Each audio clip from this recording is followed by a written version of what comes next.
Во тешка ситуација се сточарите во регионот. По примерот на сточарите од Полошкиот крај кои синоќа имаа протести за неисплатени субвенции за 2020 година, најверојатно во наредниот период ќе ги принудат на протест. Не исто толку и малку повеќе од тоа. Видиме како не, Виница, Левски, Виница, Берово ќе се обединиме, ќе ги подржаваме и ќе штрајкуваме.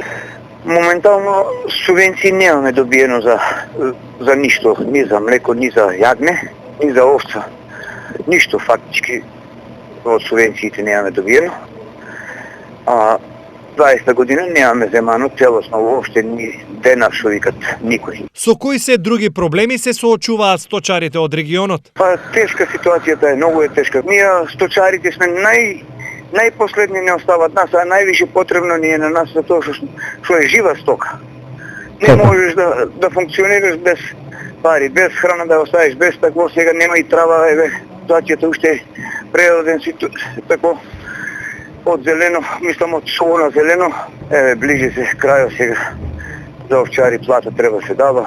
Поради моменталната и лоша состојба, сточарите бараат подитно да им бидат исплатени субвенциите. Треба да се реши проблема, да се реши, да се издаде подхитно да се даде пари на сточарите.